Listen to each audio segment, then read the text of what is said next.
강릉과 속초를 찾는 이들이 안보관광 코스로 잡는 곳이 김일성 별장입니다. 이 별장은 이승만 별장, 이기붕 별장과 더불어 관광객에게 패키지로 묶입니다. 이기붕은 이승만 대통령 때 부통령이었습니다. 이 세 곳의 별장 가운데 관광객은 주로 화진포의 성이라고도 불리는 김일성 별장을 찾습니다. 해안 절벽의 성체 같아 전망이 좋기 때문입니다. 이곳을 기준으로 이기붕 별장이 130m, 이승만 별장이 1km 지점에 있습니다. 이 건물은 독일인 베버가 셔우드홀이라는 의료 선교사의 발주를 받아 독일 건축 양식으로 1938년 완공했습니다. 그런데 1948년 남북이 38선을 기준으로 갈리면서 화진포 일대가 북한 땅이 됐습니다. 화진포의 성도 김일성 별장이 됐습니다. 그리고 6.25 전쟁을 통해 수복되면서 이승만, 이기붕 별장도 화진포에 생겼습니다. 여기까지 일반적으로 알려진 바입니다. 그러나 그리스도인의 시각으로 보자면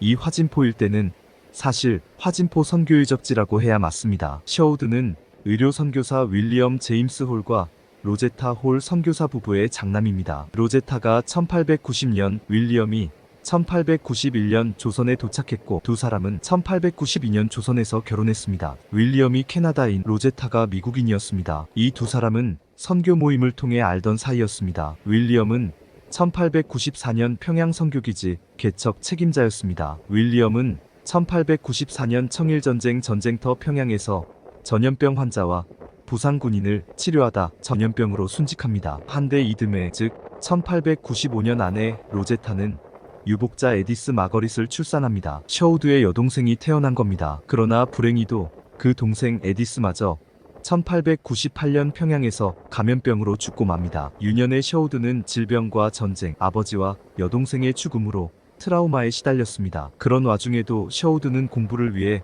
조선을 떠나 미국과 캐나다를 오가며 생활했습니다. 한편 남편 윌리엄이 순직한 후 일시 귀국했던 로제타는 남편의 뜻을 잇기 위해 1897년 다시 조선에 입국합니다. 조선의 불쌍한 이들을 돕기 위해서였죠. 조선 태생 셔우드가 캐나다와 미국에서 공부한 뒤 1925년 귀국합니다. 셔우드는 19살에 캐나다 토론토의대에 진학하고자 출국했었습니다. 이때 셔우드는 결혼해 아내와 함께 조선에 온 겁니다. 셔우드의 아내 메리안은 필라델피아 여자의대를 졸업한 수재였습니다. 메리안의 스승, 즉 노벨상 수상자 퀴리 부인이 메리안의 조선행을 안타까워했을 정도입니다. 하지만 부부는 세상 즐거움 버리고 이역만리에서의 복음 사역을 택했습니다. 셔우드 부부는 황해도, 해주의 선교부를 구축하고 전도, 의료, 교육에 힘썼습니다. 무엇보다 폐결핵 등 전염병 예방을 위해 공중위생 교육에 최선을 다합니다. 환자들은 서양 의사의 신통력에 놀라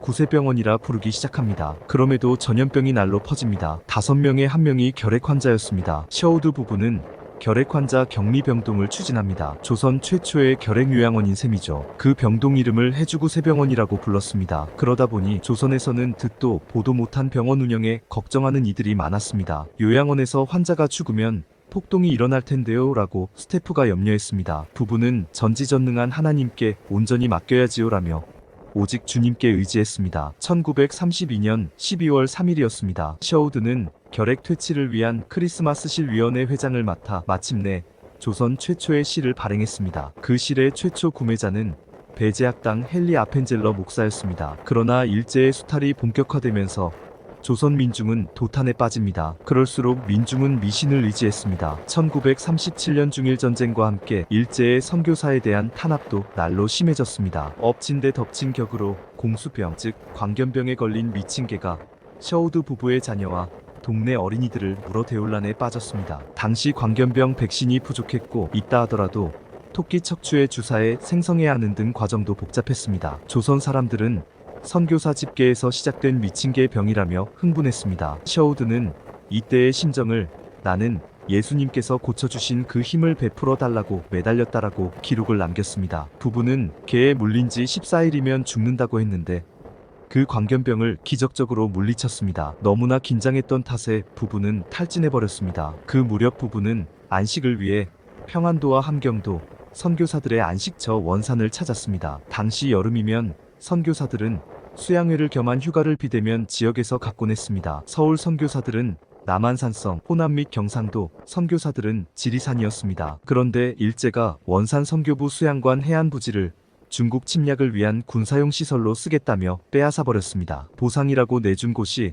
원산에서 160km 지점인 강원도 고성군 화진포였습니다. 선교사들은 화진포 호수를 중심으로 5km 반경 내에 안식처를 다시 지어야 했습니다. 셔우드 부부는 수양시설 건축을 관리 감독할 만큼 한가하지 않았습니다. 그래서 독일인 베버에게 맡겨놓고 해주 사역에 힘써야 했죠. 그 무렵 장티푸스 전염병이 심하게 돌아 부부는 해주의 병원을 떠날 수 없었습니다. 그렇게 외주 건축을 맡긴 후 부부는 시간을 쪼개 작은 오막살이 별장을 보러 갔습니다. 한 대의 작은 오막살이일 것으로 생각한 부부의 의도와는 달리 꽤 규모 있는 성체 같았습니다. 부부는 몸만 눕힐 수 있는 공간이면 충분하다고 생각했고 그런 건축물이 완공됐으리라 판단했거든요. 더구나 건축 비용이 청일전쟁 때 순직한 아버지 윌리엄 홀의 보험금을 받아 진행된 거라 소박한 건축물이기를 더욱 바랬지요. 하지만 이미 작은 성이 된 마당에 어쩔 수 없었습니다. 부부는 황해도 해주에서 동해 화진포까지 오가며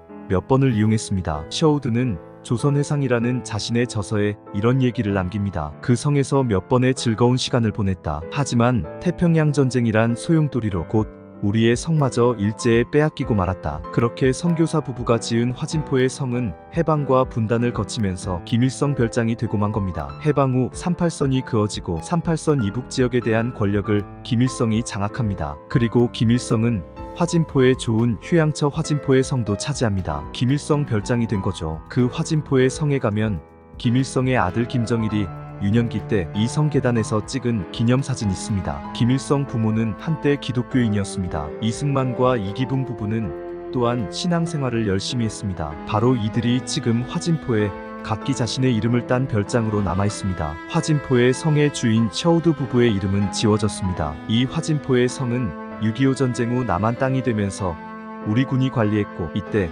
2층에서 3층 건물로 증축되었습니다. 다행인 것은 1984년 셔우드 부부가 이곳을 방문해 하나님을 찬양하고 부모를 회상하는 시간을 보낸 겁니다.